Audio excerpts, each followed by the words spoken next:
Greetings from Columbia, Maryland, where we are recording Razzle Dazzle Radio, a show brought to you by Howard Community College. I'm Carolyn Kellerman, and I'm here with my co-host, Judy Templeton. So listeners, it's that time of year when we honor thespians from around the world. The Oscars will be awarded in Hollywood March 15th, and I'm rooting for Sean Penn and Leo DiCaprio in one battle after another to win their categories. Jessie Buckley was amazing in Hamnet, another favorite film. But then again, I love all Irish actors. The Tonys take place in June and the announcement of the nominees in April, and there will be a lot of happy Broadway babies. Off-Broadway's highest honors are the Obies, with more fun to check out. But here in the DMV, we celebrate the Helen Hayes nominations, and the big party takes place mid-May at the Anthem on the Wharf in D.C.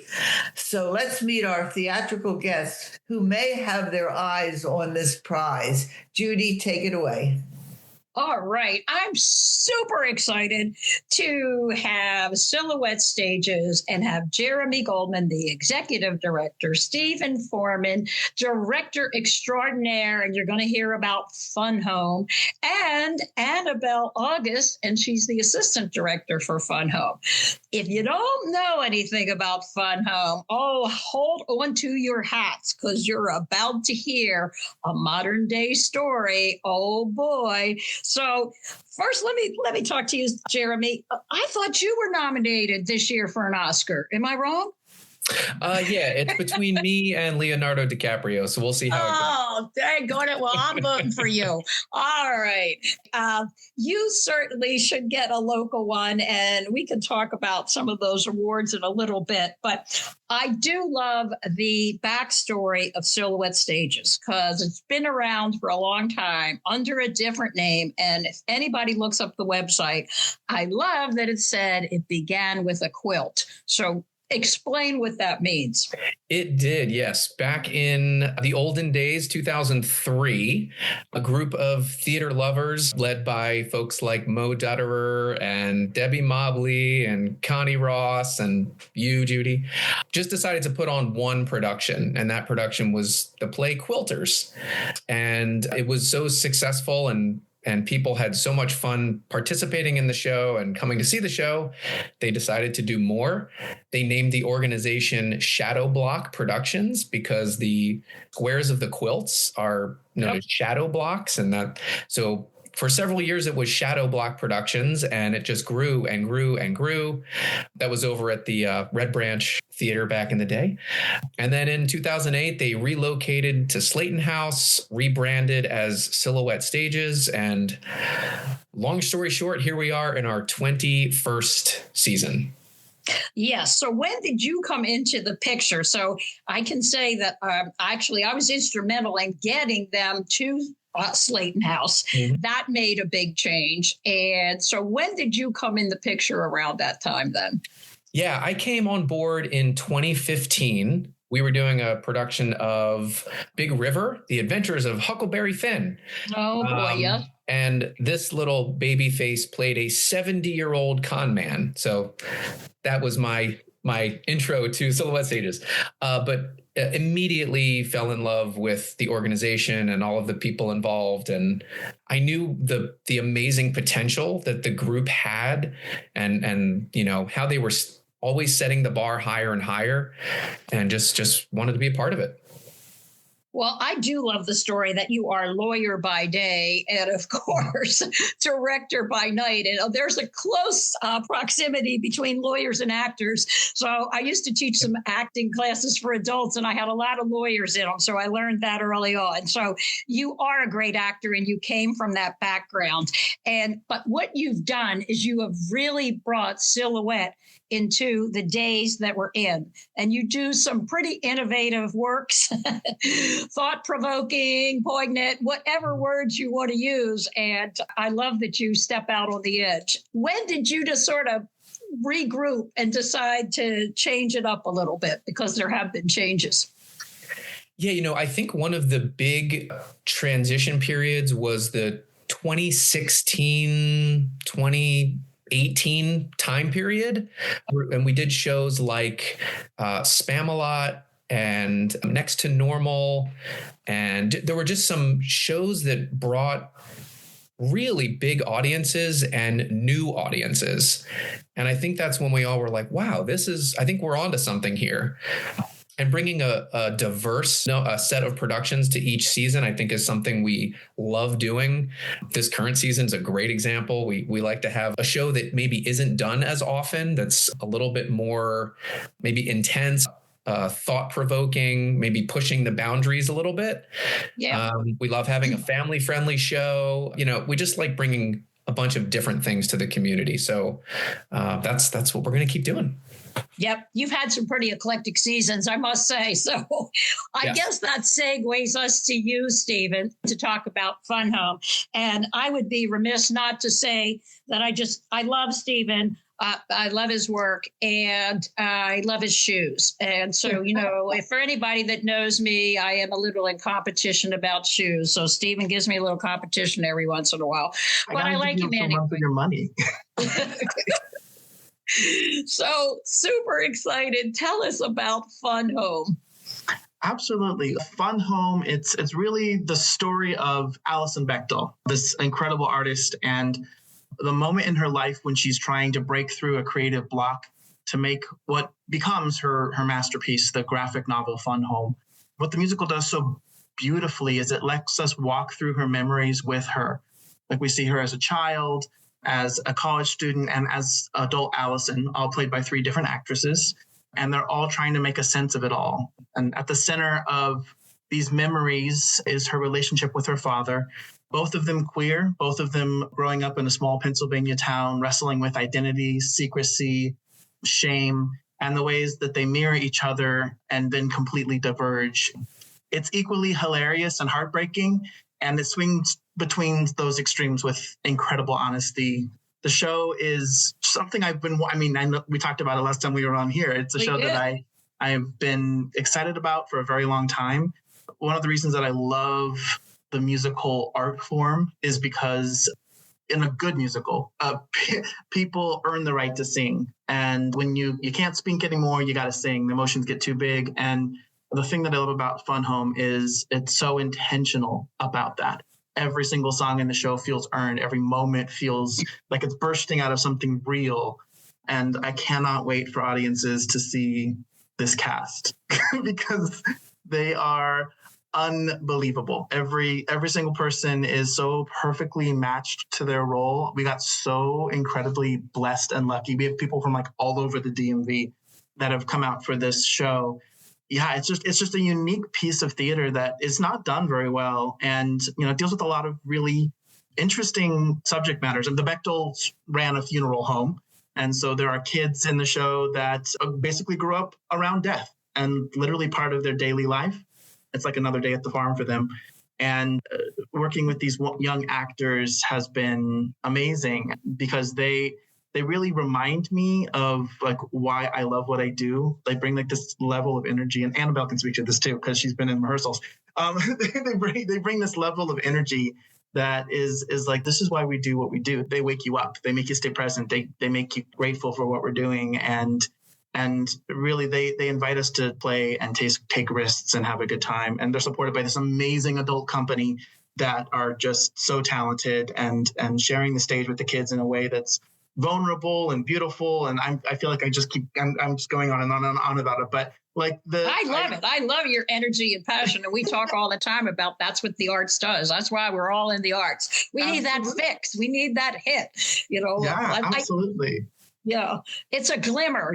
Glimmers are that little charge that you get from something really positive as opposed to a trigger that you get from something that isn't so much. So, 100%. Yeah. I love it. And I love your enthusiasm. And of course, you have been an actor and a director. And so I think one certainly feeds into the other. So I personally haven't seen it yet. Full disclosure, can't wait to see it. And especially if I'm going to see it, I want to see yours. So thank you. I saw Fun Home, and you didn't mention what the Fun Home is, where it takes place. Certainly. Well, yeah, absolutely. So the Fun Home itself, they call it Fun Home, is what the kids' family call the funeral home. I did mention that they ran the funeral home, but ultimately it's about the intergenerational conversation between Allison's father as a closeted queer man, and the story, shaping around secrecy and shame, and Allison coming to terms with her sexuality on a post-Stonewall world, living openly scared, but discovering freedom and joy and community. And it's such a huge contrast. Like, it's fascinating to watch it unfold. I mean, yes, it's set in kind of rural Pennsylvania in the 1970s around, funerals and death, but her father and her were both huge intellectuals, and they kind of communicated through books and through writing. And that's kind of how they communicated. And it's interesting because Janine Tesori and Lisa Crone, who wrote the book, they also are very intellectual. If you are an intellectual and you love books, or if you're queer in any way, you're going to love this show on so many levels. But there's just so many things peppered within it. It's such a plethora of riches, when it comes to the way that it's written. And I think they won the Tony Award. At least the father did. Yeah, it did. Yeah, the show won best show, and for the Tony Award as well. Yeah. So Annabelle, let's find out a little bit about you and how you came to be the assistant director of this show. Well, Judy, you mentioned the actor to director pipeline. This is actually my first time sharing the director's chair. Stephen mentioned this project to me in early 2024. It's been on our minds for a long time. It's a big passion project of ours, and it's this piece of material, the source material and the musical itself are so important to me. I identify with them so heavily. And like Stephen was saying, it's such a rich text. There are so many references for people who love to read, for people who consider themselves intellectual. There are fun references, fun nostalgic references. There are, in the 1970s scene, there's references to a Chevy Chase SNL skit that people are gonna say, oh my gosh, I haven't thought about Land Shark in decades. It's got so much to it. And I think one of the things that I love most about it is that it's a love letter to anybody who's ever had to say, my parent was complicated. Is there anybody that hasn't said that? Right, exactly.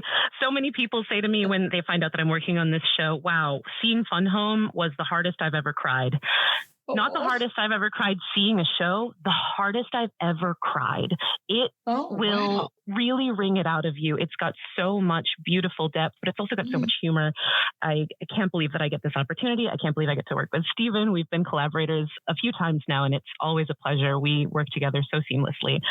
And I love that he's just as passionate about this source material as I am. Yeah. Oh my, if the feeling gets the healing, I mean, that is truly coming across. Thanks for the warning. I'll bring my case of Kleenex for that fast map in the row. So, oh my goodness. Well, I just can't wait. So, Jeremy, let's just talk a little bit beyond Fun Home for a minute to, again, make it clear of all the great programming that Silhouette does. Now, we've missed Cabaret, but you have them on occasion. So talk about the cabarets for just a minute, too. We do. We just had one. We do 3 cabaret nights a year, a winter, spring, and fall. We'll have one in April and another in September. But the cabaret nights are so popular. Every single cabaret night sells out. It's essentially, I like to describe it as almost like an open mic night for the community. People submit an audition. You can sing, you can do a poem, you can dance, juggle, stand-up comedy, whatever you'd like to do to showcase, you can do that on our stage in front of an audience. We also have first-time performers. Sometimes people have never been in front of an audience and they just want to try it, see what it's like. And cabaret is a great opportunity for that. It's $15 for a great night of entertainment. So highly recommend those. And after Fun Home, which no doubt will be incredible, in June, we're doing the musical American Idiot, directed by our artistic director, Henry Sear. And that's a very timely production. It's a musical based on the music of the band Green Day, a very modern musical. We'll have a live rock band on the stage. such a contrast from Fun Home. And then to really go a whole nother direction, our final show of the year is the musical Matilda. So we're wrapping up the year with something for the whole family. Kids can come, they'll have a blast. They probably already know all the words. That's directed by our good friend Amy Haynes-Repnicki. She'll be directing that. So it's an exciting year. We're also getting into a new thing for us, which is arts advocacy. We just went down to Maryland Arts Day in Annapolis to help advocate for more funding for the arts in the state and in Howard County. So it was a great message. We actually weren't asking for more money. We just said, just don't cut the funding. Right. Just let us have what we have. So a lot of great things are happening. We're really excited. With you at the helm, I'm not surprised. And the fact that advocacy would be one of your hats by virtue of being a lawyer, you're the perfect guy for the job.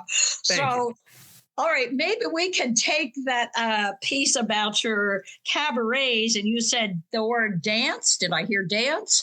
And if I did, then Darian Smith, who is an assistant professor of the dance department and an amazing choreographer and an amazing instructor who has danced in New York with the Dance Theater of Harlem and beyond. Thank you so much for joining us to tell us not only theater is happening in the merry month of March, what's happening in the dance department at HCC.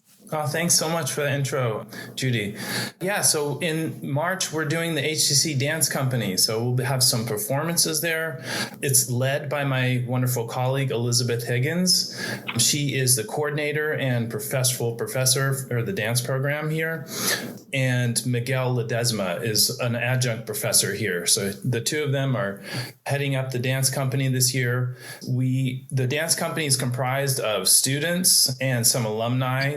Occasionally we have a guest also that performs, but primarily student company. And then we invite various choreographers from the area to work with them. And we run this dance company like a professional company. So there's a residency where the works are created. And then we continue to have repertory rehearsals. And that runs like a class every Friday. The students come in, or the whoever's performing in the company, and we go through each of the pieces. We clean each piece, give notes, and then sometimes the choreographers, if they're local, they'll come in and also give, notes to the dancers. And this year, the performances are happening at the Smith Theater. So we've been kind of going back and forth between these two spaces, the Studio Theater, which is a black box theater. And it's a great space because you can, alter the way that the audience experiences the work, and also for the performer. So previously we've had these performances in the round, which is, if you're not used to that as a dancer, it's really an experience, because suddenly the audience is... It's an experience to see last year. To experience it, right? So, and we've tried different formats for that in that space. So that's kind of nice. But it is nice to go back to the proscenium theater and, have that experience as well. And so we'll do that this year. We have 6 choreographers, including myself, Elizabeth Higgins, who has created a duet, and it's with Miles Davis music. That's beautiful. And Miguel Ledesma has made a new work.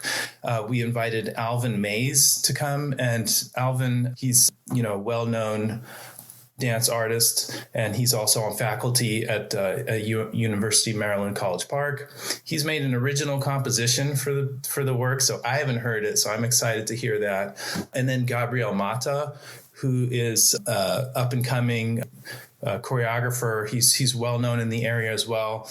He's done some research in disco, and so he's and this kind of club life. So his work has something to do with that. I don't know. I haven't seen, again, all the works. It sounds very exciting. And then we have Naya Lachey, who has bringing sort of a hip hop work aesthetic to the program. So that's going to be exciting as well.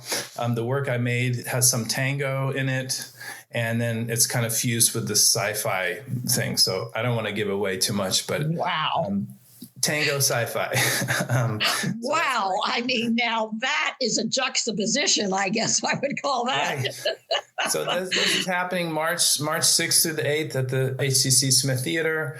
There's 3 shows. So there's one on Friday, one on Saturday, and a matinee on Sunday. So you have all the opportunities to come and check it out. It'll be fun. And we're also really excited to have Lucy Wakeland come and make costumes. She does a wonderful job of making the dancers and the production look really outstanding. And also lighting designer Peter Leibold. So he's also does really incredible work. It's so important to have all the elements come together on the stage, right? The performers. Everybody here understands that. Yes, the performers feel better. The audience enjoys it more. So we're so fortunate to have all these wonderful artists who work with us to make the production really shine. And then another thing we're going to be celebrating is this 20th year anniversary of the Horowitz Center. So there's going to be a little surprise that we put together. I think it's going to play at the beginning. So, and it's just kind of a little walk down memory lane, highlighting all the wonderful things that happen through the Horowitz Center. So we're so glad to be part of it. That's a lot. that should be a long number. It is. Yes, there's a lot. But of course, not everything, we're going to go from a dance perspective, but it's such a great venue and we're so glad to be part of it. Tell us about the dance festival. I know that it's coming up soon, and by the time this airs, we might not make it, but the dance festival is something traditional that HCC has been having. So tell us a little bit about that. Yeah, so this is actually the 18th year. The festival happens typically in February. So this airs after that. The dance festival this year was going to happen 21st. It's an event that we invite all artists from the surrounding area, studios and schools, and it has been traditionally for 11 and up. So younger students, we give them an opportunity to come here, take master classes and workshops in the first half of the day, then they get a pizza party, and then they perform on stage in the evening. This festival has had several iterations because of the COVID. We kind of pushed it down to one day. It used to be a 2-day event, and we're trying to work our way back up to that, a larger festival. But in the meantime, we've been trying to bring innovative programming. One of the things that was missing was like adult dance classes and master classes and workshops for adults, because not every adult wants to take class with an 11-year-old, which there's nothing wrong with it. But yeah, so we're doing that this year. We're offering a block of classes for adults, and we're going to try it out this year. So it's a smaller chunk of the festival, but it's still a great opportunity to come out and celebrate dance together. And, what's fun about the festival is that you can do all these different kinds of dances in one place in one day. So there's the traditional things, ballet, modern, jazz. There's a tap class. We have a house class, which is a type of, goes in the line of hip hop. We're offering classical Indian dance. We have a photo shoot for dancers. And then we have live music to accompany some of the classes. So it's really a fun event. And then the performances in the evening. So it's just a great time. Yeah. And then next year is a little different. So we have been doing this in February. I've been running the festival. It's been a challenge because, as you know, a little bit of snow, a little bit of ice, and we had a lot this year. So nobody wants to go back there. It's beautiful when it first comes down, but then when it sticks around for a long time, it's not really fun anymore. I can't find beauty in any of it. Go ahead. I'm glad you can. So next year, we're moving the festival to April. So we're going to be in a kind of quite a different space and not having to worry about snow, I hope. Yeah. Absolutely. Well, we don't have too much time, but Darian, just tell us how you came from the Dance Theater of Harlem to Howard Community College. Oh, wow. Okay. Well, that's a long journey. I imagine. Yes. So I went to school in Europe, and when I finished school at the Folkwang University of the Arts, I went to New York and joined the Dance Theater of Harlem Ensemble. I left Dance Theater of Harlem in 2005. I was injured and the company actually went on hiatus. So there were some things that went on during that time period. And then the company's come back. They're doing all this wonderful work now. They're touring again. So during that time, I stayed in New York and did other jobs, worked for the Metropolitan Opera as a ballet extra in some of their productions. I worked at New York Theater Ballet, the Bleasy Dance Theater. I started my own company, so did a lot of work as a professional in New York, and then went to do a graduate degree eventually. And then I came to Howard Community College, and nothing to it, huh? That's a pretty good journey. So Jeremy knows a little bit about dance too, because he has a pretty almost famous son, if not famous. You want to give a quick shout out for that, Jeremy? Yeah, I thought I was raising a theater family, but apparently we're all dancers now. But yeah, my son is currently a BFA dance major at Shenandoah Conservatory. Wonderful. Which is fantastic. And my daughter's right there behind her. She's at Centennial High School here and just made the Howard County all-county dance team. So, I tried to pull him into theater, but yeah, dance grabbed him and held on tight. So what can you do? Well, I think the listeners can see how, like I said from the beginning, how professional each of you are. Silhouette Stages, the Howard Community College Dance Company. We are so blessed. And to reuse the word rich, because I love that word, you used it a couple times, Stephen and Annabelle, we have such a rich culture here. So you cannot miss these two shows. Now they're in March, but let's review one more time. Stephen, why don't you give us the dates for Fun Home one more time and tell us how to get tickets? And then Darian, you can tell us one more time how to get tickets for the dance concert. Absolutely. So Fun Home runs March 6th through the 22nd. It'll be over at Slayton House. You can get tickets at www.silhouettestages.com. Go see Darian's show, one of the first weekends, and then come see our show the rest of March. You can do it all. Absolutely. Exactly. And you should. Absolutely. Please, yeah. I love it. And also, let's mention, too, Slayton House is the new home for Silhouette Stages, too, right? Yes, so that's is. a wonderful thing. We partnered with them. And it's a fabulous theater. And Darian, tell us about when we can see dance and how. Okay, so the HCC Dance Company concert is coming up March 6th through the 8th. There's a show on the Friday and Saturday. That's at 7 p.m. And then on Sunday, the 8th, it's going to be at 3 p.m. That's a matinee. There's plenty of room in the house, so bring your friends and get ready to dance. To get tickets, you can do that through the box office, HCC box office, and also Howard CC. The sometimes like /dance concerts will get you there. But the for sure thing is just contact the box office at HCC. They've got all the ticket information. There are discounts available for service members and seniors, and of course HCC students and staff. Exactly. So I can't wait for February to be over and hop into March. It's already looking like a better month. Don't you think, Carolyn? Oh, yeah. And I want to make a suggestion. First of all, I love Silhouette Stages website. It says Howard County's premier community theater. Community theater. And I have a suggestion for you guys. I mean, with your explosive show that you Fun Home, I saw in New York just last weekend something that blew my mind. I'm not, you might want to take note of it. Bug. Have you heard about it? No. Gee. Oh, Annabelle has. It's about mental health.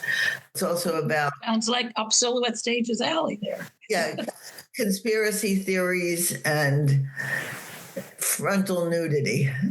And they take all there. They take your cell phones and put them they lock your cell phones so you can't use them during the show. Oh my goodness. Yeah, you have to get a little thing. Yeah, right. So that would not be one we'd want to put in our family friendly spot. No. I'm not sure you want to do it, but you should take right. It is the wildest thing I've ever seen. And wow. Wow, that's a great suggestion, Carolyn. Yeah, it's not Seussical, but yeah, all right. Well, unfortunately, I could talk to all of you all day. And yeah, okay, we're going to think about that. Annabelle, I'm excited that you're part of this, and I love your passion for it. Stephen, you're always overflow with energy and passion. Just always keep that going. Darian, thanks for being here at HCC and helping to make dance just so accessible and professional. And Jeremy, I just think you rock. I think you're not just one person, but however many you are, keep it going. And Carolyn, thanks a million. Until next time, it's Razzle Dazzle Radio and Razzle Dazzle them.